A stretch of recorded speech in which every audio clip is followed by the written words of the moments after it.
It was a cold and rainy night, the kind of night where the darkness seems even denser and the silence more oppressive. The raindrops beat incessantly against the windows of Gabriel's small apartment, creating a sad symphony that reflected his state of mind.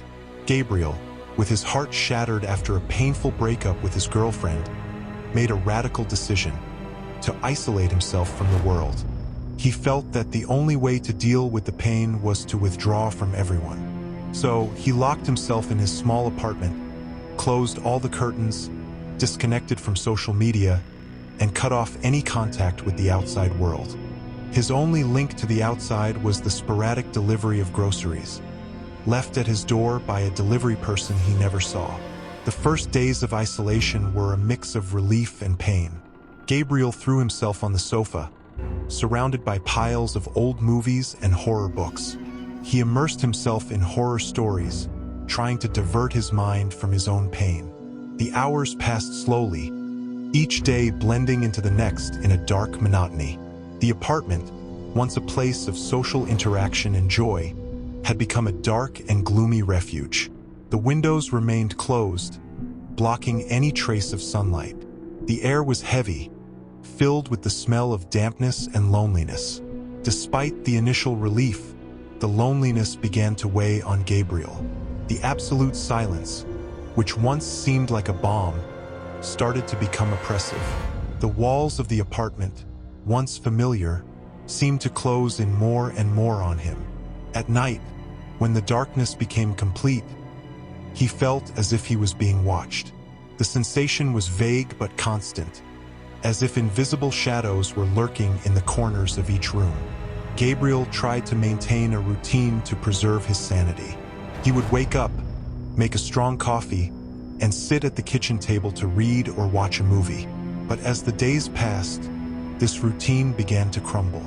He lost interest in cooking, often opting not to eat. The hours seemed to drag on, and he found himself increasingly trapped in his own thoughts, repeatedly reliving the painful breakup that led to his isolation. The horror books, which were once a distraction, began to fuel his growing sense of discomfort. He found himself looking at the shadows in the corners of the rooms, imagining if something might be lurking there. The apartment, once his refuge, now seemed like a prison, a place where darkness and silence combined to create an atmosphere of constant tension. Every little sound became an event. The ticking of the clock on the wall, the creaking of the wooden floor, even the sound of the rain outside seemed amplified, echoing in his mind and increasing his sense of isolation. Gabriel began to feel that the apartment had a life of its own, an almost palpable presence that watched his every move. As the weeks turned into months, the loneliness began to affect his perception of reality. He felt he was being swallowed by the darkness, that the walls were closing in more and more on him. The darkness, once an ally, now became an enemy, filling his thoughts with doubts and fears. Gabriel was on the brink of a precipice, one step away from completely losing himself in his own isolation. It was in this state of vulnerability that the first hallucinations began. At first, they were just sensations, a subtle presence, a movement in the corner of his eye, an almost imperceptible whisper.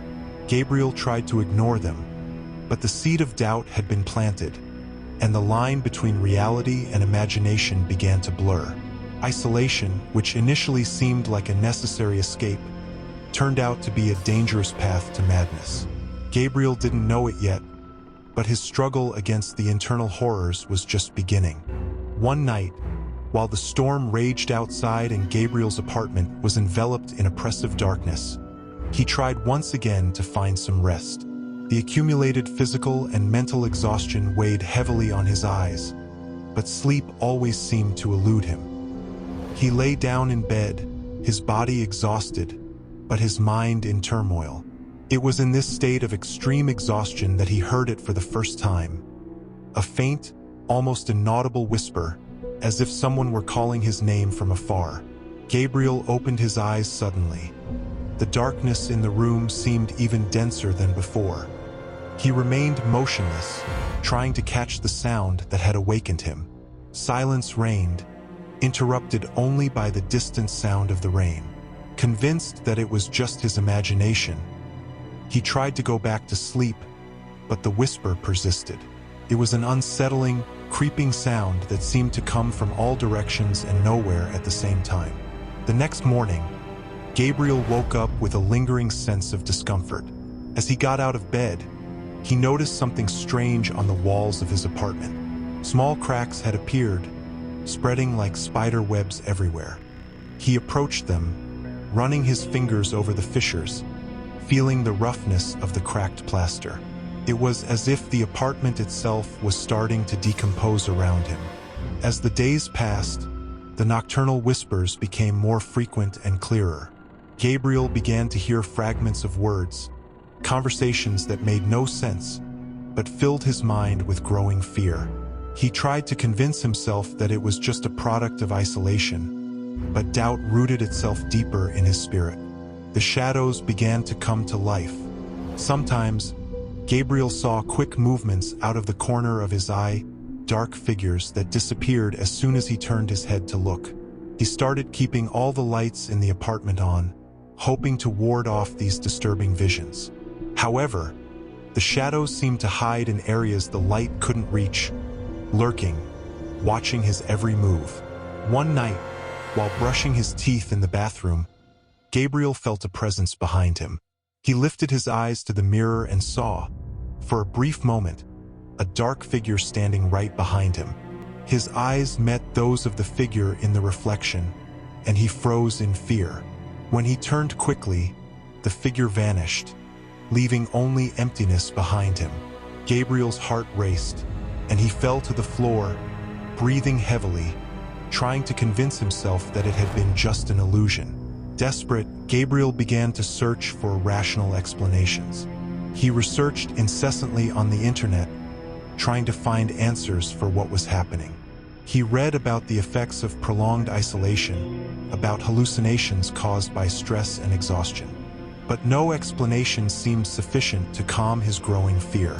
The lack of sleep began to affect his physical and mental health. He became increasingly tired, his eyes red and sunken, his skin pale and sweaty. Gabriel could barely eat, and his thoughts were constantly clouded. He started to fear the darkness of his own mind, increasingly unable to distinguish between what was real and what was imaginary. In a state of near total exhaustion, Gabriel began to realize that the hallucinations were not merely visual or auditory. He felt touches, subtle pressures on his shoulders, as if invisible hands were trying to pull him into an abyss. The whispers, now loud and clear, spoke directly to him, mocking, threatening, insinuating themselves like parasites into his already fragile mind.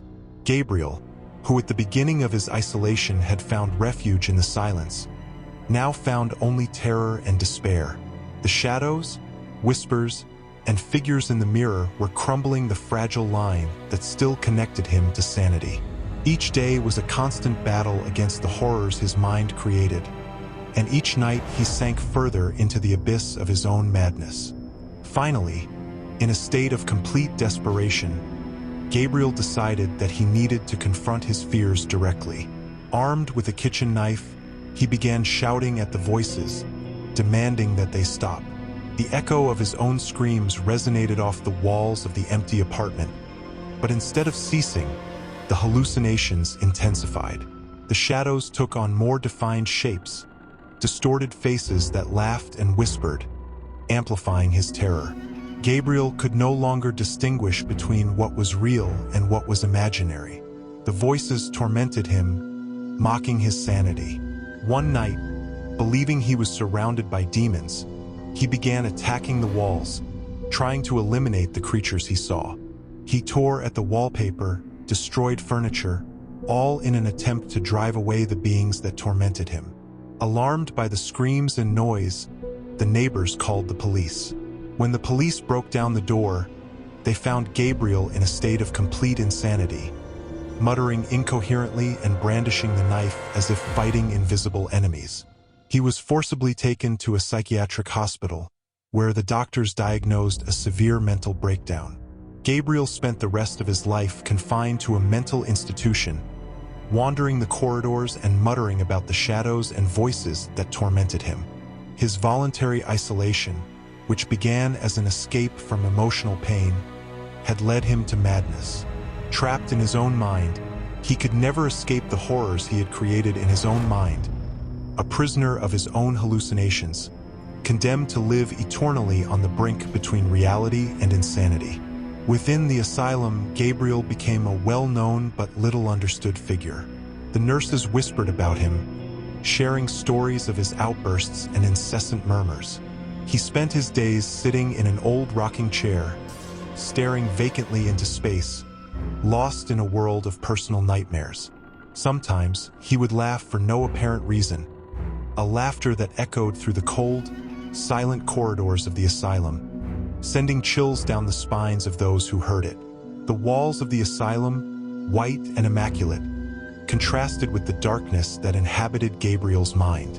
He saw things that no one else could see, shadows that moved, figures that danced at the edge of his peripheral vision, always out of reach but eternally present. The voices never ceased, and he began to converse with them as if they were old friends, sharing his fears, his anguish, his distorted memories of a time before isolation.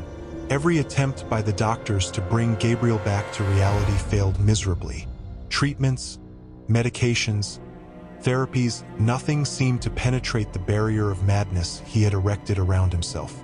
He was lost in a labyrinth of his own creation, with no way out, no hope of redemption.